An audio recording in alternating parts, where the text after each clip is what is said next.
Hai sahabat pejuang P3K tahun 2024. Berikut adalah cuplikan dan video penjelasan dari anggota DPR RI.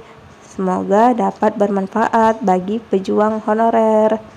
Tidak ada satu ASN pun yang di PHK-kan atau dirumahkan gitu ya, atau malah diturunkan salarinya dalam program efisiensi ini. Tanggal 31 Desember 2024 ya, semua urusan P3K ini tenaga honorer maksudnya ya harus sudah selesai. Yang waktu itu kita verifikasi jumlahnya 1,2 juta sekian gitu melalui peraturan pemerintah. Nah, saya tidak tahu sekarang ya, tapi sampai kami berakhir kemarin masa jabatan di periode ini, itu belum selesai peraturan pemerintahnya. Ya, jadi pengalihan status antara tenaga honorer yang kemudian kita janjikan akan jadi P3K, apakah P3K penuh waktu atau P3K paruh waktu. Nah, ini yang harus kita cermati nih. Saya sampai sekarang belum update sebetulnya. Ya, yang saya tahu ini masih sporadis. Itu dilakukan oleh masing-masing kabupaten kota. Yang itu juga isunya jadi banyak. Ya, ada yang bilang ngelapor sama saya, Pak, kami udah ikut tes, tapi kemudian nggak ada kabar berikutnya. Kami sudah tes tapi nggak lulus. Lalu kalau nggak lulus kayak gimana? Nah, harusnya kan kalau nggak lulus, itu kebijakan kemarin menurut undang-undang yang harus diatur dalam peraturan pemerintah, mereka harus di-terminate dulu di P3K paruh waktu. Sampai nanti instansi yang berkaitan sudah cukup anggarannya, kemudian diproses lagi untuk jadi P3K penuh waktu. Nah, ini tanpa efisiensi pun ya kemarin, dengan tidak adanya kebijakan efisiensi, agak ruwet. Nah, gitu. itu. Apalagi ditambah dengan efisiensi. Ada efisiensi. Nah, ini yang harus kita coba cermati kira-kira. Nah, nanti ini kan pengangkatan P3K gelombang satunya itu ada di bulan Maret. Apakah nanti akan bergeser dengan efisiensi ini atau tetap dilaksanakan? Nah, itu yang kita tunggu dari pemerintah sebenarnya ya. Jadi dulu waktu kita membuat kebijakan ya dalam Undang-Undang ASN kemudian ingin menyelesaikan tenaga honorer itu ya. Pertama bahwa kita meminta memang pemerintah harus betul-betul mendata ya, berapa sih sebetulnya jumlah tenaga honorer itu. Yang pada saat kami memutuskan itu sebenarnya tidak ada angka yang pasti, sangat fluktuatif. Dan kami memang menyadari karena memang tenaga honorer itu terutama di daerah-daerah ya, itu memang pendataannya bagi Pemda itu tidak sering sangat dinamis. Ya, misalnya ya, kami pernah menemukan datang pada saat kunjungan kerja spesifik. Jadi sangat sederhana kan cara penerimaan dan pemberhentian tenaga honorer itu. Jadi misalnya orang tuanya udah sekian puluh tahun mengabdi jadi tenaga honorer. Nah, kemudian meninggal ya. Nah, si pimpinan pemerintah daerah itu kasihan gitu. Nah, karena keluarga ini tidak ada yang menghidupi, maka kemudian anaknya yang sudah umur melanjutkan jadi tenaga honorer gitu ya. Nah, di tempat yang lain ada juga tiba-tiba misalnya nggak ada angin, nggak ada hujan, dia diberhentikan sebagai tenaga honorer. Dengan alasan? Ya kan namanya tenaga honorer itu kan gampang kan, tenaga kontrak kan. Dianggap ada masalah atau ada yang fitnah segala macam ya berarti berhenti gitu. Nah, itu yang membuat angka data tentang berapa jumlah tenaga honorer itu sangat dinamis, tidak ada yang fix. Satu. Yang kedua, kategori yang disebut dengan tenaga honorer itu apa? Ya. Saya misalnya gini, apakah tenaga kerja sukarela itu masuk tenaga honorer? Ya. Mereka kadang-kadang menyampaikan ke kami, loh Pak, bedanya apa? Kami juga mengabdi buat bangsa negara, kami mengabdi buat rakyat. Gitu.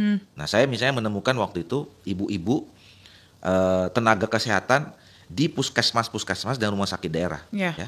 Mereka direkrut jadi bidan, ya, jadi tenaga kesehatan, tapi status nggak jelas. Bahkan bukan hanya status nggak jelas, ya, gajinya pun nggak ada, gitu loh. Jadi ada yang mereka 15 tahun, 20 tahun gitu ya. Saya tanya, ibu gajinya berapa? Kami nggak digaji. Loh, kok bisa?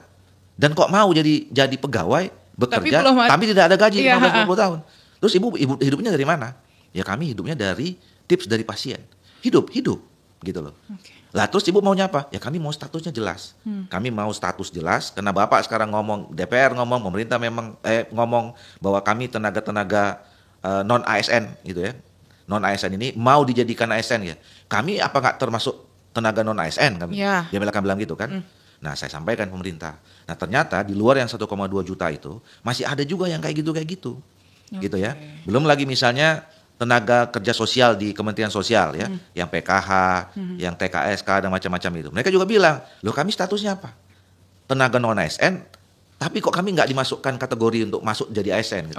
Nah, itu yang kemarin saya bilang sama pemerintah, bahwa kalaupun yang 1,2 juta ini selesai, masih banyak lagi PR tenaga-tenaga non-ASN yang selama ini bekerja dan mengabdi buat bangsa, negara, dan rakyat di tempatnya masing-masing yang harus kita pikirkan. Ya, setuju. Gitu loh. Nah, tapi satu-satu dulu lah. Kenapa? Nah, yang kedua, memang waktu saat kami memutuskan itu syaratnya ada 3. Pertama, penyelesaian tenaga non-ASN ini. Pertama, bahwa tidak akan ada pemberhentian. Ya. Ya. Yang kedua, tidak akan membebani anggaran negara. Yes. Ya, proses penyelesaian ini. Nah, yang ketiga memang harus ada sosialisasinya. Nah, jadi ini yang sekarang kalau dikaitkan dengan ada unsur tadi soal tidak membebani anggaran negara, ini kan nyambung dengan efisiensi. Yes. Gitu loh. Ya, makanya tadi saya katakan tidak adanya kebijakan efisiensi saja, ini masih ruwet karena ada faktor tidak membebani anggaran negaranya di situ. Nah, efisiensi ini kan artinya kita melepaskan beban itu. Oke. Gitu loh. Nah, pertanyaannya batas mana ini penyelesaian tenaga honorer ini yang dianggap tidak membebani anggaran negara. Ini yang saya kira harus dijelaskan oleh pemerintah, khususnya Kementerian PAN dan RB. Supaya teman-teman yang selama ini sudah punya berharap misalnya yang bagian dari 1,2 itu, dia tahu pasti kapan gitu. Ya, kalaupun misalnya sekarang mungkin agak tertunda karena gara-gara efisiensi ini, tapi paling tidak dia tahu kapan pastinya kapan, gitu. Bahwa mereka ini akan bisa selesai. Walaupun saya berharap sebenarnya karena ini bagian dari ASN, bagian dari tulang, harusnya mereka tidak terkena dengan soal efisiensi ini. Oke. Jadi mohon ya untuk PAN RB ini tulang loh ya. Jadi janganlah dipotek-potek tulangnya. Kasihan, sakit ya kan Pak ya.